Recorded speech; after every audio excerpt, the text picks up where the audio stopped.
U will never find me, directed by ഇന്ത്യന and Joshua. ഈ ഒരു സിനിമൻ്റെ ഏറ്റവും വലിയ പ്രത്യേകത എന്താണെന്ന് വെച്ച് കഴിഞ്ഞിട്ടുണ്ടെങ്കിൽ രണ്ട് ക്യാരക്ടേഴ്സിനെ വെച്ചിട്ടാണ് ഈ സിനിമ ത്രൂ ഔട്ട് പോണത്. അത് ഈ രണ്ട് ക്യാരക്ടറേ ഉള്ളൂ എന്നുള്ളത് സിനിമേൻ്റെ ഒരു പോയിന്റിൽ പോലും നമുക്ക് തോന്നില്ല. കാരണം അത്ര അധികം ത്രില്ലിംഗ് ആയിട്ടാണ് ഈ ഒരു സിനിമ എടുത്ത് വെച്ചിട്ടുള്ളത്. പക്ഷേ ഇതെന്താ പറയുക, ഇത് ഭയങ്കര അണ്ടർ റേറ്റഡ് ആയിപ്പോയി. അത് ഇതെന്താ സംഭവം എന്നല്ല അറിയില്ല. പക്ഷേ ഡെഫിനറ്റ്ലി ഇത് ഒരു ഇംഗ്ലീഷ് സിനിമകൾ ഇഷ്ടപ്പെടുന്ന ഒരാളാണെന്നുണ്ടെങ്കിൽ കണ്ടിരിക്കണം. കാരണം ഒരു ത്രില്ലറാണ്. അത് എന്ത് ത്രില്ലറാണെന്ന് ഞാൻ പറഞ്ഞിട്ടുണ്ടെന്നുണ്ടെങ്കിൽ അത് അതിൻ്റെ ആ ഒരു ഇത് പോകും. നിങ്ങൾ പിന്നെ കണ്ടിട്ട് കാര്യം ഉണ്ടാവില്ല. കാരണം അത് എന്താണെന്നുള്ളതാണ് സിനിമേൻ്റെ കാരണം സിനിമേൻ്റെ പ്ലോട്ട് തന്നെ പറയാൻ പറ്റില്ല. സിനിമേൻ്റെ പ്ലോട്ട് എന്താണെന്ന് പറഞ്ഞു കഴിഞ്ഞിട്ടുണ്ടെങ്കിൽ തന്നെ അത് പ്രശ്നമാണ്. അത് എന്തായാലും സ്പോയിലറാവും. അതാണ് ഇതൊക്കെ. കാരണം പുല്ലിത് എങ്ങനെ റിവ്യൂ ചെയ്യാൻ വരെ ആലോചിച്ച് പോയി. അതിൻ്റെ കാരണം അത് ഇതിൻ്റെ ഈ പ്ലോട്ട് എന്താണെന്ന് പറഞ്ഞു കഴിഞ്ഞാൽ കഴിഞ്ഞ് സിനിമ അതാണ്. ആ പ്ലോട്ട് എന്താ പിന്നെ സിനിമ മൊത്തം നിങ്ങൾക്ക് പ്രിഡിക്റ്റ് ചെയ്യാനുണ്ടാവുള്ളൂ. പക്ഷേ എന്താ പറയുക, രണ്ട് ക്യാരക്ടേഴ്സ് വെച്ചിട്ട് ഇത് ഇങ്ങനെ, അതായത് ഒന്നാമത് ഇതിൻ്റെ നടി ഉണ്ടല്ലോ, ഗംഭീര പെർഫോമൻസ് ആണ്. ഇത് ചില നടിമാരുണ്ടാവില്ല, ഇത് ഈ കുറേ കിടന്ന് ഇതിൻ്റെ ഈ നായിക അഭിനയിക്കുന്ന ഓരോ സാധനങ്ങളൊക്കെ ചില നടിമാരൊക്കെ ചെയ്യുന്ന സമയത്ത് ഞാൻ കണ്ടിട്ടുണ്ട്. എവിടെ നിന്നൊക്കെയാണ് അവ എക്സ്പ്രഷൻ വരിക, മുഖത്തും തന്നെ വരിക എക്സ്പ്രഷൻ. ഇത് എവിടെ നിന്നൊക്കെയോ വന്നിട്ട് നിരമ്പൊക്കെ അങ്ങനെ പൊന്തും. ഓരോ ഇത് എക്സ്പ്രഷൻ ഇട്ടിട്ടേ അത്രയ്ക്ക് മസിൽ കൊടുത്താണ്. ഇത് അങ്ങനെ ഒന്നുമില്ല. ഇത് വളരെ മിനിമലായിട്ടാണ് ഇങ്ങനെ പോകണേ. കൂള് വെച്ചിട്ട് ഫ്രീസറിന്ന് ഇറങ്ങി വന്ന പോലെ അത്രയും കൂളായിട്ടാണ് അതിൽ ആക്ട് ചെയ്ത് പോകുന്നത് നായിക. നീ മറ്റേ ചെങ്ങൈനേക്കാൾ ഏറ്റവും കൂടുതൽ പെർഫോമൻസ് ഇഷ്ടമായി ഈ നടൻ ചെയ്യുന്നത്. ഗംഭീരമായിട്ട് ചെയ്തിട്ടുണ്ട്.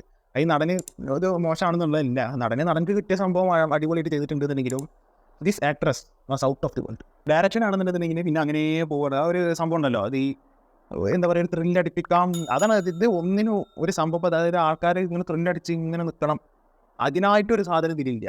മനസ്സിലായില്ല? അത് അങ്ങനെ പോകണം. ഒരു സംഭവത്തിൻ്റെ എന്തോ ഒരു സംഭവം ഉണ്ട് എന്നുള്ള രീതിയിലാണ് ഈ സിനിമ മൊത്തം പോണത്. അത് ഈ ഡയറക്ടറിൻ്റെ ചില സമയത്തുള്ള ഓരോ ഷോട്ട് ഉണ്ട്, കിഡിലനായിട്ട് ചെയ്തിട്ടുണ്ട്. ഇത് രണ്ട് ഡയറക്ടറാണ് ഇതിലുള്ളത്. ഞാൻ നേരത്തെ പേര് പറഞ്ഞില്ല, ഈ രണ്ട് ഡയറക്ടറാണ് ഇതിലുള്ളത്.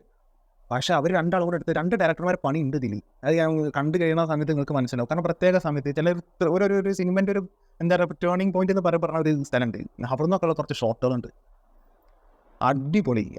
ഞാനിത് വെറുതെ ഇരുന്ന് കണ്ടു വെക്കുകയാണ്. പക്ഷേ ഈവൻ്റ് എന്താ പറയുക, ഈ സിനിമയിൽ ഈ ആദ്യത്തെ ഒരു മണിക്കൂറോളം അല്ല, ഏകദേശം ഒരു മണിക്കൂറോളം ഇതിൽ രണ്ട് ക്യാരക്ടേഴ്സ് സംസാരിക്കണുള്ളൂ. അതല്ലാതെ വേറെ ഒന്നുമില്ല. രണ്ട് ക്യാരക്ടേഴ്സ് വേണമെങ്കിൽ ഒരു വീടുണ്ട്, അത് ഒരു മൂന്നാമത്തെ ക്യാരക്ടറായിട്ട് എടുക്കുക. പക്ഷേ വീടൊന്നും ക്യാരക്ടറായിട്ട് കൂട്ടാൻ പറ്റില്ല. അപ്പോൾ രണ്ട് ക്യാരക്ടർ. അപ്പോൾ ഈ രണ്ട് ക്യാരക്ടേഴ്സ് ഈ വീട്ടിനുള്ളിൽ ഇരുന്ന് സംസാരിക്കണതാണ് 50 മിനിറ്റ് ഒരു മണിക്കൂറോളം. അത് തന്നെയാണ് സിനിമ. പക്ഷേ ഒരു സെക്കൻഡ് പോലെ എന്തൊപ്പം കെട്ടി പോയി എന്നുള്ള രീതിയിലാണ്. അതാണ് ത്രില്ലിംഗ് വെച്ചാൽ അതാണല്ലോ, ആ രീതിയിൽ സിനിമ ഫുള്ളായിട്ട് ഇരുന്ന് കാണും. ബട്ട് സിനിമേൻ്റെ ഒരു സമയം കഴിഞ്ഞിട്ടുണ്ടെന്നുണ്ടെങ്കിൽ ഒരു പ്രത്യേക ഒരു 15-20 മിനിറ്റോളം ഒരു ക്ലീശേ നമ്മൾ കണ്ടുമടുത്തിട്ടുള്ള പല എലമെൻസും വന്നുകൊണ്ടാണ് ഒരു സിനിമ ഒരു ചെറിയ ഭാഗം. അത് ഇതിന് മുന്നേ ഞാൻ ഇതേപോലത്തെ ഒരു സാധനങ്ങൾ കണ്ടിട്ടുണ്ട്. എനിക്ക് ഇത് കണ്ടപ്പോൾ ഇതേപോലത്തെ ഒരു സിനിമ അല്ലെങ്കിൽ ഇതേപോലത്തെ ഒരു ഫീല് കിട്ടിയത് അത് വേറൊരു ലെജൻഡറി ഫിലിമാണ്, ഡോൺ ബ്രീത്ത് എന്ന് പറഞ്ഞത്. പക്ഷേ അതിൽ ഈ കിട്ടിയിട്ടുള്ള ഒരു ഫീലിൻ്റെ ഒരു 30% കിട്ടും. ഒരു 30% കിട്ടും. ഡോൺ ബ്രീത്ത് ഇല്ലേ, അതിൽ ഉണ്ടല്ലോ, അപ്പോൾ പൊട്ടു ആ ഒരു ഇതിലാണ്. പക്ഷേ സിനിമ കൺസിസ്റ്റൻ്റ് ആയിരുന്നു. അതായത് ഇതുവരെ കാണുന്ന സാധനങ്ങൾ ത്രൂ ഔട്ട്. പക്ഷേ ഇത് കാണാത്തതെന്നുള്ള നമ്മൾ കണ്ടിട്ടുള്ള സാധനങ്ങളാണെങ്കിലും ത്രില്ലിംഗ് ആണ്. ഞാൻ പറഞ്ഞ പോലെ നല്ല രീതിയിൽ ത്രില്ല് അടുപ്പിക്കുന്നുണ്ടെങ്കിലും സിനിമേൻ്റെ ഒരു ഭാഗം എത്തി കഴിഞ്ഞിട്ടുണ്ടെങ്കിലും നമ്മൾ കണ്ടുമെടുത്തിട്ടുള്ള ഒരു കുറേ എലമെൻസ് ഇതിലേക്ക് വരുന്നുണ്ട്. പിന്നെ ഇത് നല്ല ഫീൽ വരും. പക്ഷേ പിന്നെ സിനിമ പഴയ ട്രാക്കിലേക്ക് കയറുന്ന എപ്പോഴാണെന്ന് വെച്ചിട്ടുണ്ടെങ്കിൽ ക്ലൈമാക്സ് ആണ്. അൺപ്രഡിക്റ്റബിൾ എന്ന് വെച്ച് കഴിഞ്ഞിട്ടുണ്ടെങ്കിൽ ഇമാതിരി ഒരു അൺപ്രഡിക്റ്റബിൾ സാധനം. അതായത് റയറായിട്ടാണ് ഇത്ര അധികം പ്രഡിക്റ്റബിൾ അല്ലാതൊരു, അത് നമ്മൾ വിചാരിക്കുന്ന ഒരു സാധനം ഉണ്ടാവില്ല, അതിൽ ഇങ്ങനെയൊക്കെ തന്നെ തീരും എന്നുള്ള ഒരു സംഭവം ഉണ്ടല്ലോ, അതിൻ്റെ ഇതിൽ അത് അവസാനം ഒരു സാധനം ഉണ്ട്. അത് മനസ്സിലാക്കിയെടുക്കാൻ കുറച്ച് പണിയാണ്. എനിക്കും മനസ്സിലായിട്ടുണ്ടെങ്കിൽ അതെന്താ പിന്നെ ഞാൻ ഫോർവേഡ് അടിച്ച് ഒരു 4-5 മിനിറ്റ് പിന്നെ ഫോർവേഡ് ബാക്ക്വേഡ് അടിച്ചിട്ട് പിന്നെ ഇരുന്ന് കണ്ട് ഞാൻ 3-4 പ്രാവശ്യമായിട്ട് ഞാൻ ആ ക്ലൈമാക്സിനോട് അങ്ങനെ ചത്തെടുത്തിരുന്നു. എന്നിട്ടാണ് ഇത് എന്താണ് സാധനം എന്നുള്ളത് മനസ്സിലായത്. പിന്നെ അതിനിപ്പോൾ മനസ്സിലായിട്ടില്ല എന്നുണ്ടെങ്കിൽ യോ പിന്നെ അവർ അതിൻ്റെ എക്സ്പ്ലനേഷൻ അടിച്ചു കഴിഞ്ഞിട്ടുണ്ടെങ്കിൽ 100 കണക്കിന് സാധനങ്ങൾ നിങ്ങൾക്ക് വീഡിയോസ് കിട്ടും. അത് കണ്ടു കഴിഞ്ഞാൽ മനസ്സിലാവും. പക്ഷേ ആ ക്ലൈമാക്സ് ഗംഭീരമായിട്ട് ചെയ്ത് വെച്ചിട്ടുണ്ട്. അത് ഞാൻ ഈ പറഞ്ഞ ക്ലീശേ ഒരു 15-20 മിനിറ്റ്സ് ഉണ്ടല്ലോ, അതാണ് സിനിമ ആകെ ഒരു ആവറേജ് രീതിയിലേക്ക് പോകുന്നത്. അവർ മോശമായിട്ടൊന്നും പോകണില്ല, ഒരു ആവറേജ് രീതിയിലേക്ക് പോണത് അവിടെയാണ്. പക്ഷേ പിന്നെ ക്ലൈമാക്സിൻ്റെ ആ ഒരു സാധനം ഉണ്ടല്ല, ആ സാധനം കഴിഞ്ഞിട്ടുണ്ടെങ്കിൽ അത് മൊത്തത്തിൽ ഈ സിനിമ അങ്ങോട്ട് കഴിഞ്ഞിട്ടുണ്ടെന്നുണ്ടെങ്കിൽ എന്ത് പുല്ലപ്പം കഴിഞ്ഞുന്നുള്ള രീതിയിൽ ഇങ്ങനെ ഇരിക്കും. അത്രയ്ക്ക് അടിപൊളിയായിട്ടാണ് ഈ സിനിമ എടുത്ത് വെച്ചിട്ടുള്ളത്. ഡയറക്ഷൻ, അതായത് ബാക്ക്ഗ്രൗണ്ട് സ്കോറൊക്കെ ചില സമയത്ത് ഒരു ബാക്ക്ഗ്രൗണ്ട് സ്കോർ ഉണ്ട്. അത് ഈ ഒരു സീനോളം വരാൻ പറ്റില്ല. അങ്ങനത്തെ ഒരു പ്രത്യേക, അതായത് ഞാൻ പറഞ്ഞ സിനിമയുടെ ടേണിംഗ് പോയിന്റ് എന്ന് പറഞ്ഞ സ്ഥലമുണ്ട്. അതൊരു സിനിമ ഒരു ക്വൈറ്റ് ആയിട്ടാണ് പോകുന്നത്. ഇവരിങ്ങനെ സംസാരിക്കുന്നത്, ഇവർ ഓരോന്ന് അതുകൊണ്ട് കൂടെ സംസാരിക്കുന്നത്, ചായ എടുക്കണോ തിന്നുന്നത്, അങ്ങനെയാണ് സിനിമ പോകുന്നത്. ആ സമയത്തൊന്നും ബാക്ക്ഗ്രൗണ്ട് സ്കോർ ഇല്ല.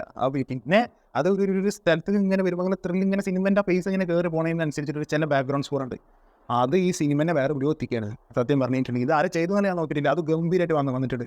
ഞാൻ പറഞ്ഞല്ലോ, ഒരു തട്ടിക്കൂട്ട് സിനിമ പോലെ ചിലപ്പോൾ തുടക്കത്തിലൊക്കെ തോന്നുന്നുണ്ടെങ്കിലും ഒന്നുമല്ല, ഇത് വേറെ ലെവൽ സാധനമായിട്ട് എടുത്ത് വെച്ചൊരു സാധനമാണ് ഈ വിൽ നെവർ ഫൈൻഡ് മീ എന്ന് പറഞ്ഞത്. ഈ 15-20 മിനിറ്റ് സിനിമനെ കുറച്ച് ബാക്കിക്ക് വലിച്ച് ഇന്ന് ക്ലീശ സാധനങ്ങൾ വന്നു. കാരണം അതുവരെ നമ്മൾ ആ ത്രില്ല് അടുപ്പിച്ചിട്ട് പിന്നെ ഒരു ഇതിക്കണ്ട് കുറച്ചൊന്ന് ബാക്കിക്ക് എടുത്ത് വെച്ച കാലെടുത്ത് വെച്ച പോലെ തോന്നി സിനിമ. പിന്നെ അത് ക്ലൈമാക്സിക്ക് അങ്ങനെ ആകുന്നില്ല, അത് പിന്നെ അത് വേറെ തെറ്റോ ആയിട്ടാണ് പോകുന്നത്. അത് മനസ്സിലായിട്ടില്ല എന്നുണ്ടെങ്കിൽ എന്തെങ്കിലും കയറി നോക്കാം ഇതെന്തൊക്കെ കഴിഞ്ഞെന്നുള്ളത്.